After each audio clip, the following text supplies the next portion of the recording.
Hello বন্ধুরা, good morning. তোমরা সবাই কেমন আছো? আশা করছি সবাই খুব ভালো আছো, সুস্থ আছো, আর আমরাও সবাই ভীষণ ভালো আছি। তো চলে এসেছি কিন্তু আজকে একটা নতুন ভিডিও নিয়ে।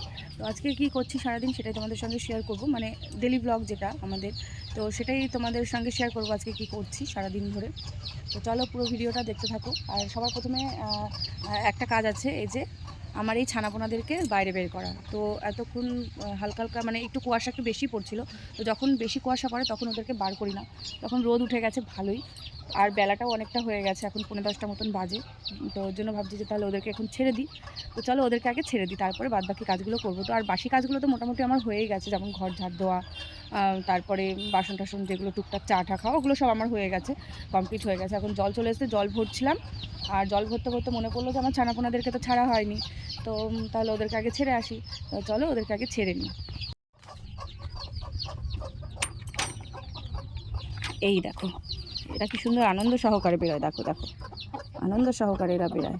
বেরাও বেরাও, এই দেখো সব বেরিয়ে গেছে এরা। এই ঘর থেকে, এই ঘরে যা ছিল মোটামুটি এগুলো সব বেরিয়ে গেছে। এবার এই ঘরের থেকে এদেরকে বার করবো। এই দেখো, বেরাও। এরা আসলে ছোটো ছোটো, তো এরা না একা একা বেরোতে পারে না। এটা না খুব, দরজাটা খুব টাইট। আয় দিকে, আয় আয় আয় আয়, সব বেরিয়ে যাবে এবার। আসো আসো আসো। কি জানো তো, এই যে যখন মুরগি বাচ্চা ফোটায় তখন এরা ভীষণ হিংস্র টাইপের হয়ে যায়, জানো তো। খালি অন্য মুরগিদেরকে দেখলেই ঠোকর মারবে, আর হয়তো ওদের বাচ্চাগুলোকে কেউ যদি ধরতে যায় তো তাদেরকে এরকম তাড়া করবে, এরকম করে। আয় বেরো, আয় আয়। কি ছোটো ছোটো বুচকুলি বুচকুলি বাচ্চা দেখো। তো চলো, কলপাড়ে তো বালতি বসিয়ে এসেছি, এতক্ষণে হয়তো ভরেও গেছে। এই টাইমটা একটু ব্যস্ত থাকি, কারণ হচ্ছে জল আসে, দেখো জল ভরে গেছে। আর দেখো এরা ঘর থেকে ছাড়া পেয়ে এখানে চলে এসেছে জল খেতে। ঘরের মধ্যে যেহেতু জল দেওয়া নেই, ওদেরকে আটকে রাখি না এখন। আর যখন আটকে রাখতাম তখন খাবার জল সবই তো দেওয়া হয়, সেটা তো তোমরা জানো। আর এখন যেহেতু আটকে রাখি না, ছেড়ে দিই, তো ওর জন্য ওদেরকে জল দেওয়া হয় না, বাইরে বেরিয়ে এরা জল খায়, যেহেতু সন্ধ্যেবেলা করে ওরা ওঠে। তো তারপরে ছাদে চলে এসেছিলাম, জলগুলো ভরতে ভরতেই ছাদে চলে এসেছিলাম, কারণ কদিন ধরেই ভাবছিলাম যে একটা ড্রাগন ফল গাছের ডাল কেটে তারপরে সেটা লাগাবো। তো কোন ডালটা কাটবো কিছুতেই বুঝতে পারছিলাম না। তারপর অনেক ভিডিও দেখে তারপরে দেখে টেকে তারপরে মনে হলো যে না, এই ডালটাই তাহলে কাটার জন্য একদম উপযুক্ত, তাই জন্য এই ডালটাই কাটা শুরু করলাম। প্রথমে ভেবেছিলাম হয়তো এই ড্রাগন ফল গাছের ডালগুলো খুব নরম হয়, পরে দেখছি যে না, আমি তো কাটতেই পাচ্ছি না। তারপরে অনেক কষ্ট করে এই কাঁচিটা দিয়ে কাটলাম। আমি এটাকে কাটবো বলে আমি কাঁচিটাই নিয়ে গেছিলাম না, আগে যদি জানতাম যে এতটা শক্ত হয় তাহলে আমি কাঁচি না নিয়ে এসে অন্য কোনো কিছু নিয়ে আসতাম। তো যাই হোক, অনেক কষ্ট করে ডালটা কিন্তু আমি কেটেছি, এবার এই ডালটা লাগিয়ে দেবো। আর তোমরা কিন্তু আমাকে কমেন্ট করে জানিও যে আমি ঠিকঠাক মতন ডালটা কেটেছি কি না, কারণ আমি না, মানে আমার কোনো আইডিয়া নেই যে ড্রাগন ফল গাছের কোন ডালটা কাটলে গাছে ফল হবে কি হবে না।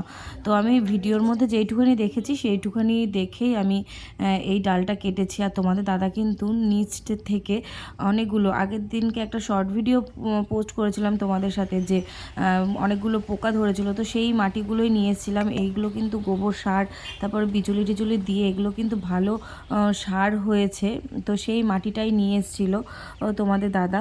তো সেইটা দিয়ে আমি এই ড্রাগন ফল গাছটা লাগিয়ে দিচ্ছি।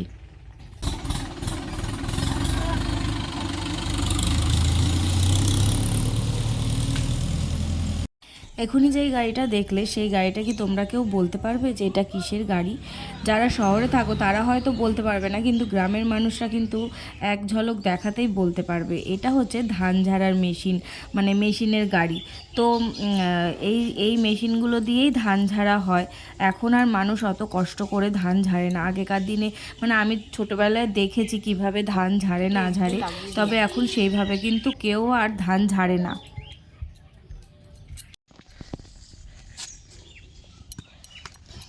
এইখানটাতে রাখলে হতো না এই জায়গাটা। দেখো ড্রাগন ফল গাছটা কিভাবে লাগাতে হয় সেটা কিন্তু আমি জানি না।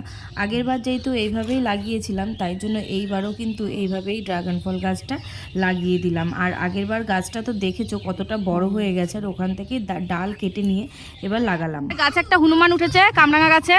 হাই হাই হাই, দেখি কতগুলো কামরাঙা হয়েছে। মাগো অনেকগুলো কামরাঙা হয়ে গেছে। বাবান কামরাঙা মাখা হবে সেটা? আচ্ছা, ও একজন মাখাবে একজন মাখাবে আর একজন খাবে। পাপড়ি আমি পারি না মাখাতে, তুই মাখাতে ভালো পারিস, তুই মাখবি আর আমি খাবো। ঠিক আছে সৈকত?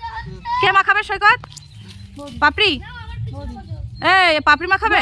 কে মাখাবে রে? পাপড়ি মাখাবে? আমি মাখাতে পারবো না, আমি আগের থেকে আমার হাতে খুব ব্যথা, পায়ে ব্যথা, খালি খেতে পারবো, গলায় ব্যথা নেই। গলায় ব্যথা নেই। দেখো হনুমানটা নামছে কিভাবে। হাই হাই এই এ মা, দেখি দেখি। হ্যাঁ কি শক্তিমান? এটা শক্তিমান। কতগুলো? ওই কটাই পারলে? ওই পাড়া থেকে ছেলেপেলেগুলো এসে সব ডাল বাড়ি মেরে মেরে মেরে মেরে। হ্যাঁ হ্যাঁ, এইগুলো এগুলো নষ্ট হয়ে গেছে। এই কামরাঙাগুলো দেখো, এই কামরাঙাগুলো সব নষ্ট হয়ে গেছে, এগুলো বাড়ি দিয়ে দিয়ে সব নষ্ট করে দিয়েছে। এখন মাখানোর প্রস্তুতি সব চলছে। কামরাঙা মাখা যারা যারা খেতে চাও চলে আসো আমাদের বাড়িতে। তুমি হচ্ছে বলো যে চলে আসো আমাদের বাড়িতে, তারপর আমাকে খাওয়াও না। আমি এসেছি, আমাকে দাও, কি খাওয়াবে? মাখা খেতে চাও চলে আসো আমাদের বাড়ি। এই যে পাপড়ি মাখাচ্ছে। যারা যারা খেতে চাও তারা বাড়িতে মাখিয়ে খাও।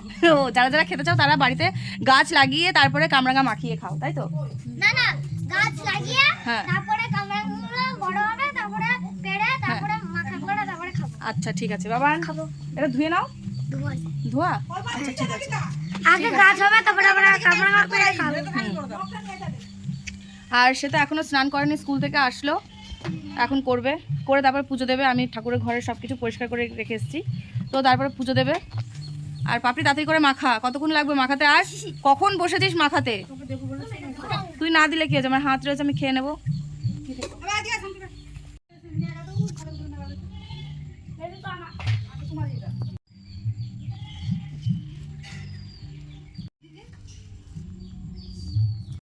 তারপর পাপড়ি একা একা যেহেতু কাটছিল, ওর জন্য ভাবলাম আমিও যদি একটু হাতে হাতে করে দিই তাহলে ওরা একটু তাড়াতাড়ি হয়ে যাবে। তাই জন্য কিন্তু আমি ওর হেল্প করার জন্য বসে পড়েছি। আর আমার এই ভিডিওটা কিন্তু আমার ছেলে করে দিয়েছে, তাই জন্য একটু এদিক ওদিক হয়ে গেছে। তো যাই হোক, ভালোই করেছে। আর ও কিন্তু ভালোই ফটোও তুলতে পারে।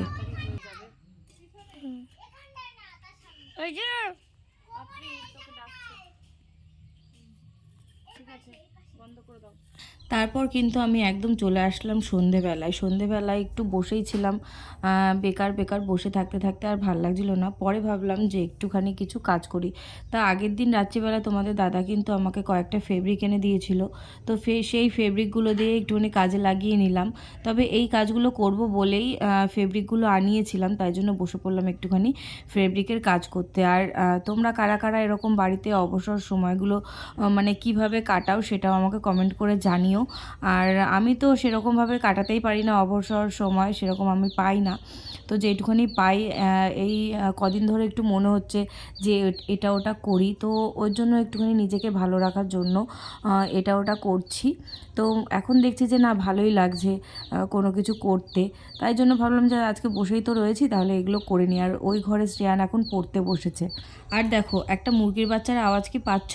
এই মুরগির বাচ্চাটা কিন্তু আমার ঘরেই আজকে 2 দিন ধরে থাকছে, কারণ ওকে আলাদাভাবে রাখছি। ওর মা ওকে একদম সহ্য করতে পারছে না। কারণ কি জানো, তোমরা শুনলে একদম হাসবে। কারণ হচ্ছে ও কালো, কারণ ওর মা আগেরবারও 4টে বাচ্চা এরকমভাবে মেরে ফেলেছে জানো, ওই বাচ্চাগুলোও কালো রঙের ছিল। তো এইবার একটা বাচ্চা ফুটেছে, তবুও দেখছি একে কিভাবে যে মারছে। এজন্য ওকে কিন্তু আমি আমার ঘরে নিয়ে চলে এসেছি। সকালবেলা করে ও মুরগির ঘরেই থাকে, যেহেতু অন্য মুরগিরা থাকে না। আর সন্ধে হলে কিন্তু ওকে আমার ঘরে নিয়ে চলে আসি। আজকে 2 দিন ধরে ও আমাদের ঘরেই রয়েছে। তো আজকের মতন ভিডিওটা কিন্তু আমি এখানেই শেষ করে দিলাম, আর বেশি বড় করব না ভিডিওটা। আর আমার এই হাতের কাজটা তোমাদের কেমন লাগলো অবশ্যই কমেন্ট করে জানিও। তো আজকের মতন টাটা, সবাই ভালো থেকো, সুস্থ থেকো, আর হ্যাঁ, গুড নাইট।